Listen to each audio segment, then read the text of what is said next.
ጌታቸው ረዳ ከም ዝፍለጥ ኣብዚ እዋን እዚ ኣብ ብልፅግና ስልጣን ተዋሂብዎ ኣሎ ግን እዚ ስልጣን እዚ ትማሊ ምስቲ ንብልፅግና መንግስቲ ዝነቅፎ ዝነበረ ነቀፌታ አይ ጋራጨው እንዲሁ ኢሎም ይዛረቡ ኣሎ አንድ ተራ ዱርዬ 4 ኪሎ ተቀምጦ ለዚህ ሰውዬ ክብር ሲባል እነገዱ የራሳቸውን ህዝብ የተወለዱበትን አካባቢ ህዝብ ነው ያስጨርሱ ያሉት ስለ በየምድር አርሶ አደር ምናቸውም አይደለም ስለ ደባርቅ አርሶ አደር እዚችን ታክል አያስቡም ግን ብዙሓት ኢትዮጵያውያን ፖለቲከኛታት ነናቶም ብዙሕ ሓሳብ ይሃቡ ዳእምበር ብፍላይ ድማ ሎማዓንቲ ኣብ ቴዲ ሪዮት ዝቀረበ ቃለ መሕትት ናይ አቶ ልደቱ አያሌው አዝዩ አገራሚ ኮይኑ ጠቅላይ ሚኒስትሩ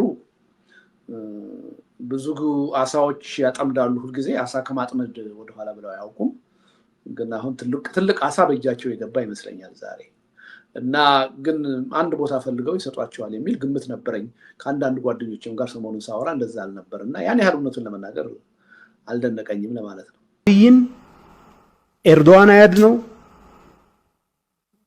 ሳዳም ሁሴን አያድ ነው ቭላድሚር ፑቲን አያድ ነው ማንም አያድ ነው ሱጥራይ ማዕስ ኮይኑ ብዛዕባ ጌታቸው ረዳ ቴዲ ሪዮቱን ዝሃቦ አዘራራበ ነገር ሄዘልኩም መጽየሉ አንተ በጣም በጎ አመለካከት እንዳለ አቃለው ለሳቸውና በጎ ያ ማለት እኔ ያደረግ የትግራይን መንግስትነት እንደ መንግስት ሰፖርት ማድረግ ያስፈልጋል ያ ነው የጋራ የፖለቲካ ኃይሎች በትግራይ ያለው የፖለቲካ ኃይላት ማዕከል የሚሆነው የሚል አቋም ነበረኝ ያደረጋቸውን ነገሮች አሉ እነሱን ሪኮግናይዝ ማድረግ ያስፈልጋል የሚል እምነትም ነበረኝ ግን ኢኮሊ እኔ ባተጌታቸው ላይ ክሪቲካል ነበርኩ ብዬ ነው ማስበው ግን የሚገርመኝ እንደሞ በጣም ያስደነገጠኝ እኔ በፊት ምን ይመስለኝ ነበር መሪን ያጣ ነው እል ነበር በጣም ብዙ ጊዜ ነው መሪ ያጣን ስል አሁን ደግሞ ህዝብ አጣው እኔ ህዝብ ነው የጠፋው እንጂ መሪስ ነበር የሚል እኔ እድሜ ባይሰጠኝ ደስ ነበር እናቴ የምትላለች ሰው እስኪጠላህ ድረስ እድሜ አይሰጥህ ይሄን ከምሰማ እድሜ ባይሰጠኝ መርጥ ነበር ሳይኮፋንሲ ምን አይነት ደረጃ ላይ እንደደረሰ መሪን ለማድነቅ ብለህ ህዝብ ነው የጠፋው እንጂ በላይቭ ቲቪ ጠቅላይ ሚኒስትር ጽሕፈት ቤት ተቀምጦ አንተው አሁን ሳይው መሪ ሳለን ካሁን በፊት መሪ ነበር የጠፋው አሁን ህዝብ ነው የጠፋው ህዝብ ፍለጋ ሰላም አመላ ዓለም ምትነብሩ ተከታተልቲ ራእይና ከሙድማ ኤር360 ነዚ ዩቲዩብ ቻናል ንምዕባይ ኩልኩም ስድራ ቤት ንምኳን ሰብስክራይብ በመግባር ተከተሉና ክብለኩም ደሊ እስከ መጀመሪያ እዚ ኣብ ናይ ቴዲ ሪዮት ዝቀረበ ሐሳብ በሐንሳብ ንስማዓዮ ጠንከር ያሉ ሐሳቦች ግን እስቲ መጀመሪያ ስታየው ምን እንዳልክ የጠበቀው መሆን አለ መሆኑንና ምን ትርጉም እንደሰጠህ እስቲ ሐሳብ አንሳና ከዛ ተከትሎ ነው ያሉኝን አስተያየቶች አቀርብ ማለት ሹመቱን በተመለከተ ማለት ነው አዎ እውነቱን ለመናገር ብዙም አልደነቀኝም በሁለት ምክንያት አንደኛው በአጠቃላይ እኔ ፖለቲካ ውስጥ ገብቼ ባሳለፍኩት ረጅም ጊዜ አሁን ላይ የደረስኩበት ነገር ምንድነው ምንም ከሰማይ በታች አይሆንም የሚባል ነገር የለም እና ኤኒ ታይም ያልገመትከው ነገር ሊከሰት ይችላል የሚል አስተሳሰብ አለኝ እና አንዱ በዛ ምክንያት ነው ምክንያቱም በዚህ የፖለቲካ ሂደት ካጠገባችን ብዙ ሰዎች ሲለዩ አይተናል ልንገምተው ልናስበው የማንችል አቋም ላይ ያገኘናቸው ብዙዎች አሉና በቃ ነገ ከነገ ወዲያ ማንም የሆነ ቦታ ላይ ቢገኝ አይደንቅም የሚል አይነት አስተሳሰብ ይያለው ረዘም ካሉ አመታት ጀምሮና አንዱ በሱ ምክንያት ይመስለኛል ሁለተኛው ግን አቶ ጌታቸው ያው አንተም በቅርብ እንደምታውቀው ከዚህ ከውስጣዊ የድርጅት ችግራቸው ጋር በተያያዘ አንዳንድ መግለጫዎችን መስጠት ሲጀምሩ በሂደት ግን መጨረሻ ላይ አሁን አዲስ አበባ መጥተው ያን ቃለ መጠይቅ ከሰጡ በኋላ ማለት ካንተ ጋር ቃለ መጠይቅ ከማድረጋቸው በፊት የሰጡት ቃለ መጠይቅ ፕሬስ ኮንፈረንስ በሰጡበት ወቅት አንዳንድ የተናገሯቸው ነገሮች ወዴት አቅጣጫ ይሄዱ እንደሆኑ ለኔ ትንሽ በግልጽ የሚያሳዩ ነበሩ ለምሳሌ አንደኛ የዚህ የዲዲአርን ወይም የፕሪቶሪያው ስምምነት ተፈጻሚ አለመሆን ዋናዎቹ ችግሮች እኛ ነን የሚለው አባባል በጣም ከባድ አባባል ነበር እና ይሄን ለምን አሉ? ማንን ነው የሚያስደስተው? ይሄ ሀቅስ ነው ወይ የሚለው ነገር ብዙ ጥያቄ የሚያጭር ነበረ። ከዛም አልፈው ራሳቸው የግል ኢንቴግሪቲያቸውን በሚመለከት ምን ነበር አንድ የተጠቀሙበት ቃል ነበር፣ ሳጭበረብር ነው የኖርኩት ወይስ ምን ነበር? ስናምታታ ነበር የኖር ነው የሚል አይነት ነገር። እነዚህ ነገሮች ሳይ በዚህ ላይ ቀደም ብሎም ከስልጣናቸው እንዲነሱ ጥያቄ ሲቀርብ እኔን ከስልጣን ለማስነሳት ከፈለጋችሁ ጠቅላይ ሚኒስትር አብይን አነጋግሩ አይነት ነገር ሲናገሩ እስከ መጨረሻው ሰዓትም ድረስ ነገሮች በፈለጓቸው መንገድ ሳይሄዱ ሲቀሩ የክብር ምርጫ መምረጥ ይችሉ ነበር። ራሳቸውን ከኃላፊነት አውጥተው ጉዳዩን ለህዝብ መስጠት ይችሉ ነበር። ግን እስከ መጨረሻው ሰዓት ድረስ ኢቨን አዲስ አበባ መጥተው ያን ቃለ መጠይቅ ሲሰጡ ራሱ እስከ ወዲያኛው ከህወሓት ጋር መነጠላቸውን ራሱ ባሳወቁበት ዕለት እንኳን ማህተሙ በእጄ ነው እና ስልጣኑ የኔ ነው አይነት አባባል ነው የተጠቀሙት። እና ይሄን ሳይ ነገሮች ብዙ ርቀት እንደሄዱ ገምቼ ነበር። እና አይ ከዚህ በኋላ አቶ ጌታቸው በትግራይ ፖለቲካ ውስጥ ብዙ ሚና የሚኖራቸው አይመስለኝም። ጠቅላይ ሚኒስትሩ ብዙ አሳዎች ያጠምዳሉ፣ ሁልጊዜ አሳ ከማጥመድ ወደኋላ ብለው አያውቁም። ግን አሁን ትልቅ አሳ በእጃቸው የገባ ይመስለኛል ዛሬ። እና ግን አንድ ቦታ ፈልገው ይሰጧቸዋል የሚል ግምት ነበረኝ። ከአንዳንድ ጓደኞችም ጋር ሰሞኑን ሳወራ እንደዛ አልነበር። እና ያን ያህል እውነቱን ለመናገር አልደነቀኝም ለማለት ነው። እምበር ከም ዝሰማዕኩም እዩ ክቡራት ተከታተልቲ አቶ ልደቱ አያሌው ዝብል ዘሎ አነ ኣብ ሎሚ ኮይነ ዝተረዳእኽዎ ነገር እንተደኣ ኣሎ ሎሚ ሓደ ሰብ ብድድ ኢሉ ካልእ ዓይነት መርገፂ ክሕዝ ንቡር እዩ ኢለ ክኣምን ጀሚረ ኣለኹ ኢሉ ኣሎ። ካልኣይ እቲ ዝገርመኒ ከዓ እቲ ካብ ትግራይ ወይ ካብ መቐለ ሃዲሙ ናብ ኣዲስ ኣበባ ኣትዩ ናይ ፕሬስ ኮንፈረንስ ኣብ ዝገበረሉ እዋን ሽዑ ናይ መደመር ናይ ብልፅግና ፖለቲካ ንክኣቱ ማመልከቻ እያ ነይራ ኢለ እየ ዝሓስብ ኢሉ። ምክንያቱ ኣብቲ እዋን እቲ ዝተዛረቦ ብጣዕሚ ነውር ዝኾነ ዘረባ ፍፁም አንጻር ትግራይ ዝነበረ ዘረባ ነይሩ። እሳ ድማ እንታይ እያ ንሕና ነወናብድ ወይ ከዓ ነደናግር ነርና ኢና ዝብሎ ዘረባ ብጣዕሚ ጌጋ እዩ ነይሩ ኢሉ ኣሎ። ግን እቲ ዝገርመኒ ነገር ከዓ እንታይ ኢሉ እስኻ ኸ ብፍላይ ቴዲ ርዮት ንስኻ ንዕኡ ፅቡቅ ዝኾነ ደገፊታ ነይርካ ኢለ ይሓስብ፣ እስኻ ኸ እንታይ ተሰሚዕካ ኢልዎ። እስኪ ንዓ ንስማዕ ያዳ ትንሽ አንተ በጣም በጎ አመለካከት እንዳለ አውቃለሁ ለሳቸውና በጎ ማለት እኔ የትግራይን መንግስትነት እንደ መንግስት ሰፖርት ማድረግ ያስፈልጋል። ያ ነው የጋራ የፖለቲካ ኃይሎች በትግራይ ያለው የፖለቲካ ኃይላት ማዕከል የሚሆነው የሚል አቋም ነበረኝ። ያደረጋቸውም ነገሮች አሉ፣ እነሱን ሪኮግናይዝ ማድረግ ያስፈልጋል የሚል እምነትም ነበረኝ። ግን ኢኮሊ እኔ በአቶ ጌታቸው ላይ ክሪቲካል ነበርኩ ብዬ ነው ማስበው። ግን የሚገርመኝ ደግሞ በጣም ያስደነገጠኝ ልደቱ ከሌሊቱ 4:30 AM 10 ተኩል ነበረ ዜናውን ያየሁት። አንዳንዴ ነቃው ነገር አለና ልክ ዜናውን ሳይ በቃ ድራሹ ጠፋ እንቅልፌ ነው። ያህል በጣም አስደንጋጭ ነገር ነበረ። ለምን መሰል የአቶ ጌታቸው ከህወሓት ጋር እንደፈለገ ሊፋለም ይችላል፣ እንደፈለገ ከትግል ባልደረቦቹ ጋር ግጭት ውስጥ ሊገባ ይችላል። ግን ከትግራይ ጋር ጠብ ውስጥ ነው ብዬ አምኜ አላቅም። ትናንትና ያደረጋቸውንም ነገሮች እኔ አሁንም በዛ መንገድ አልረዳቸውም በነገራችን ላይ። ምክንያቱም አሁን ያደረገው ነገር ራሱን ችሎ ራሱን የቻለ ትልቅ ብለንደር ነው ብዬ አስባለሁ እንጂ ወደኋላ ተመልሼ ትላንት የወሰዳቸው አቋም ከአብይ ጋር ካለው አሊጀንስ ጋር የተሳሰረ ነው ብዬ ማሰብ አልፈልግም። ግን እንደው ጥቅል አስተያየት ላቅርብ። ምን ተሰማህ እንዴት አየኸው ስላልከኝ የኔ አስተያየት ምንድን ነው? ይሄ ጀስት ቱ ቢ ኦን ዘ ሴፍ ሳይድ ጌታቸው ይህንን ውሳኔ ተቀብሎት ከሆነ የምትል ካቪያት ላስገባ። አልተቀበለውም ብዬ ስለማምን አይደለም። ጀስት ቱ ቢ ኦን ዘ ሴፍ ሳይድ ተቀብሎት ከሆነ ይሄ የሆነው የጌታቸው ረዳ የአብይ አህመድ አማካሪ ሚኒስትር መሆን ያለምንም ግንና ቢሆንም ካታጎሪክሊ ከባድ ስህተት ነው ብዬ ነው ማም። ካታጎሪክሊ ማለት እንደዚህ ለዚህ ግብ ነው የተደረገው ተብሎ የማይብራራ እንደዚህ ስለተደረገው እኮ ነው እነ እገሌ ስለገፉት እኮ ነው ተብሎ የማይስተባበል ይሄ ጥቅም ስለሚገኝበት እኮ ነው ተብሎ ትንተና ሊቀርብበት የማይችል ጭፍን ድፍን ያለ ስህተት ነው ብዬ ነው የማስበው። ፖለቲካዊ ትርጉም የማይሰጥ ምልህ ሞራላዊ አመክንዮ ልታቀርብበት የማትችል ህግ የማታጣቅስበት ግለሰባዊ የሆነ ነገሮች የማትጠቅስበት ነው ነገሌ እኮ ናቸው እንዲህ ያደረጉት ምናምን ተብሎ በማንም ሊላከክ የማይችል ከባድና ከባድ ጥፋት ነው። እኔ ልደቱ በነገራችን ላይ የሆነ ሰው ገፍቶኝ እኮ ነው እንደዚህ የሆንኩት የሚልን ሰው ተቀብዬ አላቅም። በመሰረቱ ከሆነ ካምፕ ወደ ሆነ ካምፕ መላጋት የግድ አይደለም። አቶ ጌታቸው ብዙ ምርጫዎች ነበሩት። ለምሳሌ ኦኬ በህወሓት ፖለቲካ ውስጥ ሊሰራ የማይችልበት ሁኔታ ካለ ወጥቶ ከፖለቲካ መጀመሪያ ከፓርቲ ወጥቶ ፖለቲካ መስራት ሊችል ነበር። እየጻፈ መቀጠል ይችል ነበር። ኦፒኒየን ሜከር መሆን ይችል ነበር። መጽሐፍ ሊጽፍ ይችል ነበር።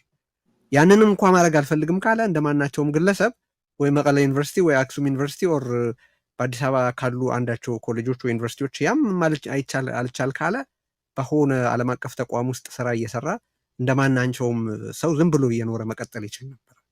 አሁን የሆነው ነገር ከሆነ ቦታ በተሰነዘረበት ጥቃት ነው የሆነው የሚል እምነት በጭራሽ ማልቀበለው ነገር ነው። ከዚህ ቀደምም ከብልጽግና ጋር እኮ የተባበርኩት ተቃዋሚዎች ገፍተውኝ ነው ወይም ደግሞ ኢህአዴግ እኮ የሆንኩት እነ እከሌ ዘምተውብኝ ነው የሚባልን አመክንዮ ተቀብዬ አላቅም፣ አሁንም አልቀበልም። ስለዚህ ካታጎሪክሊ ስህተት ነው ብዬ ነው ማስበው። ይሄ እና በጣም የሚያሳዝን ነገር ነው። በጣም ከባድ ነው። ይገባኛል። እምበር ከም ሰማዕኹም ወይ ተዲርዮት እውን ብጣዕሚ ገፊሕ ዝኾነ መግለፂ ሂብሎ ግን እስቲ ትማሊ ዝብሎ ዝነበረ ዘረባ ምስቲ ትማሊ ዝብሎ ዝነበረ ብዙሕ አንጻር አብይ አሕመድ ሲ ከመይ ገይሩ እዩ ነዚ ነገር እዚ ክቅበል ክኢሉ አነ ድቃስ ዘይብለይ ሓዲረ ይብላል ቴዲ። እውነቱን ለመናገር አሁን ለምሳሌ እስከንትኑ ድረስ ይሄ ቅድም ያልኩ ጋዜጣዊ መግለጫ ለእኔ በጣም ተርኒንግ ፖይንት ነው የነበረው። እስከዛ ድረስ አቶ ጌታቸው የሚያደርጋቸው ንግግሮች፣ የሚሰራቸው አንዳንድ ስራዎች ባይጥሙኝ እንኳ እኔ እውነቱን ለመናገር ሞቲቡን ጥያቄ ውስጥ አስገብቼ አላቅም።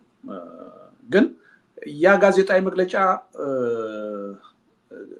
እንደዚህ ብሎ ቀላል ነገር አልነበረም። እንደውም እኔ ለአንድ ጓደኛ ያልኩት ምንድነው ለእኔ ደንበኛ የመደመር ማመልከቻ ነው ይሄ ጋዜጣዊ መግለጫ ነው ያልኩት። ያኔ በቃ ለእኔ በቃ that was the end of the story የሚል ነው የነበረኝ እና ለዛም ይመስለኛል ዛሬ ያን ያህል ያላስደነገጠኝ እንጂ አቶ ጌታቸው በኢትዮጵያ ፖለቲካ ትልቅ ፊገር ነው። ቀላል ሰው አይደለም በእውነት። እንዴት መሰለህ ማለት አሁን ዝም ብለህ ከሞራል ከፖለቲካ ከግለሰብ ከህግ ከምናምን አንጻር እንኳን ብናየው ነው የምልህ እንዴት ትርጉም ልትሰጠው ትችላለህ? ልደቱ በጣም እኮ ከባድ ነገር ነው የምልህ።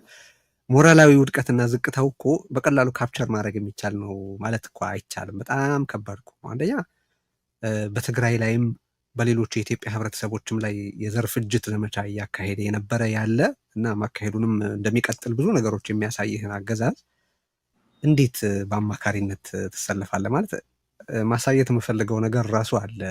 በነገራችን ላይ ዛሬ ራሱ አቶ ጌታቸው የተናገረው ማለት ነው። ይሄን ብልጽግናን በተመለከተ እንደ ጌታቸው እኮ ቢዩቲፉሊ በቃ ብልጽግናን እና ኔቸሩን ኢንካፕሱሌት ያደረገ ፖለቲከኛ እኮ የለም። እውነት ነው። እንዴት ጠቅላይ ሚኒስትሩ በተለይ አብይንም እንደው የተካሄደውንም እኮ በትግራይ የነበረውን ሬዚስተንስ በጣም ጥሩ አድርጎ ነበር የገለጸው። አንድ ሁለተኛ ይህንን ማለት የማማከር ስራ እየተቀበለ ያለው ደግሞ እሱ ሰለባ የሆነበት እንትን ነው ማለት የዛ የትግራይ ሬዚስተንስ ዋና ድምፅ የነበረ ሰው ነው። ይሄ ነገሩን በጣም ያከፋዋል።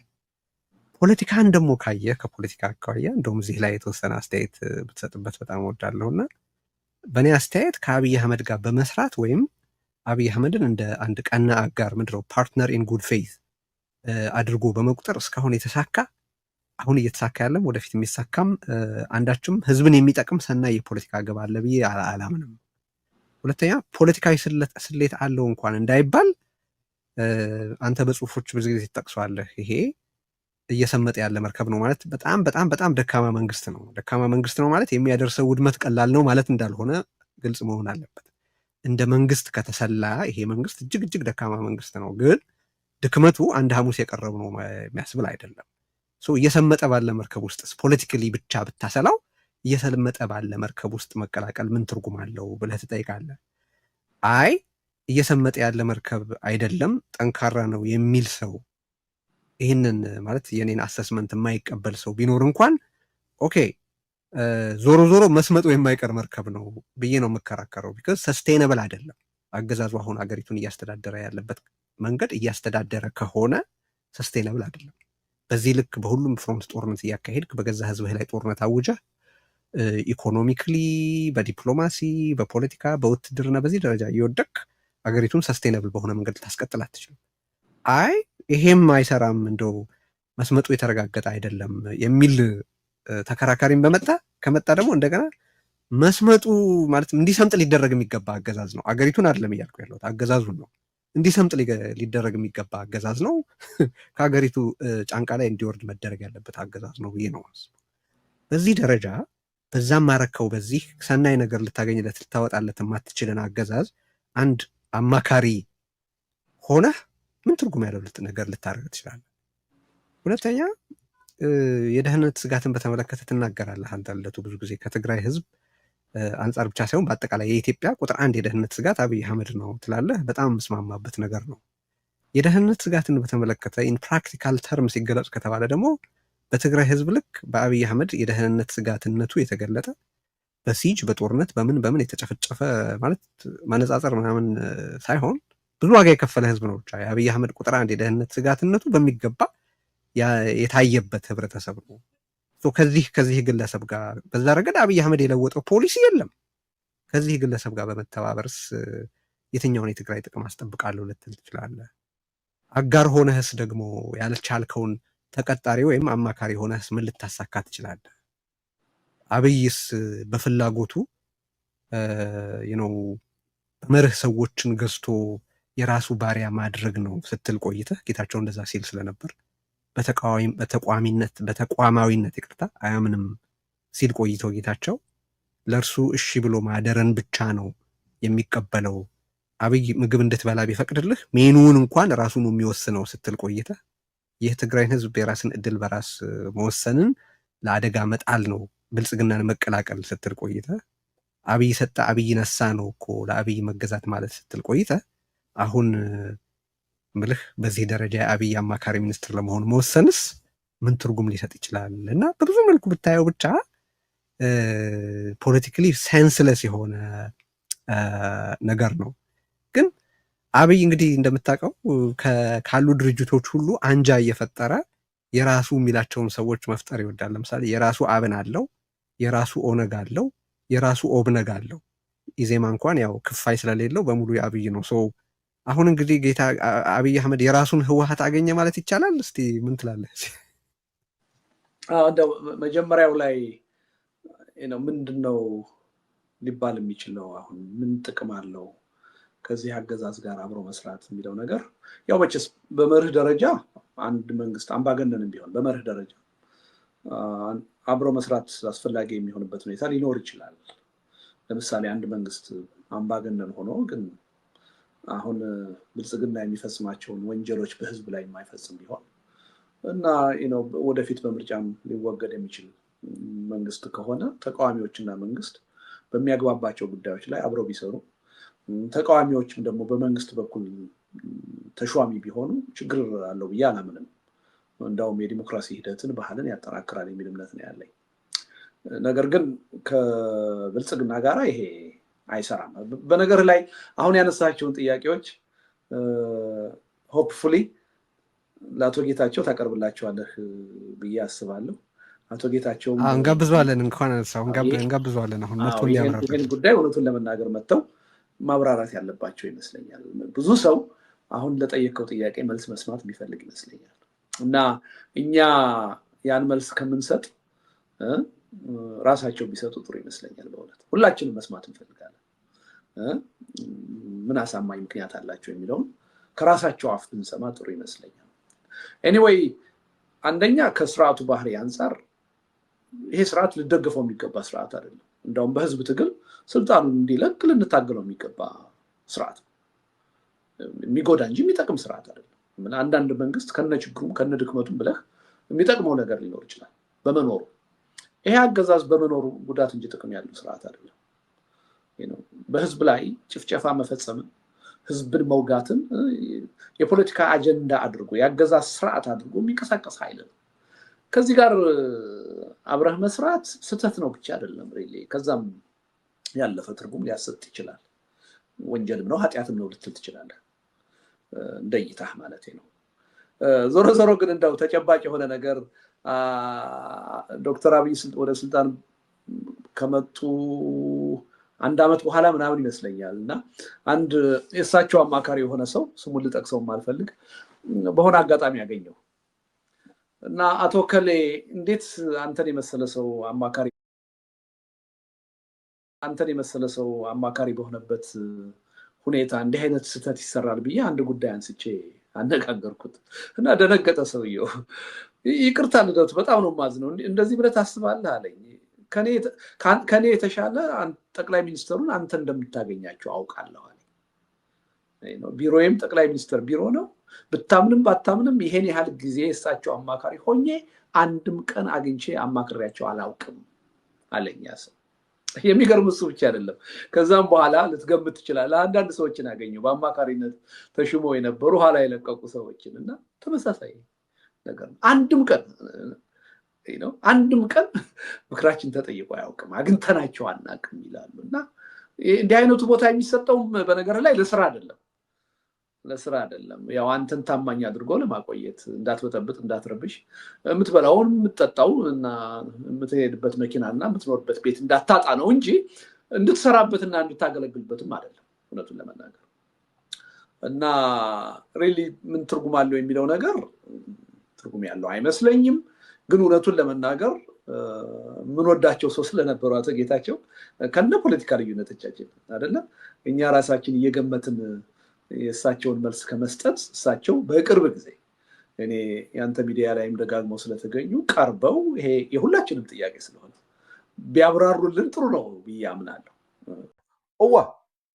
ህወሓት ግን ፈሊጣቶ ነራ ማለት ህወሓት ግን አስተውዕላቶ ያ ነራ ማለት ዛስዋያ ኣብ ውሽጢ ትግራይ መሬት ኣብ ውሽጢ ትግራይ ፖለቲካ ኣብ ውሽጢ ትግራይ ስርሒ ናይ ብልፅግና ተቃዋማ ንዕኡ ጉሕፋ ደርቢያቶ ማለት ስለዚህ እዚ ሰብ እዚ ኣብዚ እዋን እዚ ምስ ሙሉእ ትግራይ ከም ዝተባኣሰ ዘረጋግፅ ዘለኹ ይብላ ኣሎ ቴዲ ሪዮት።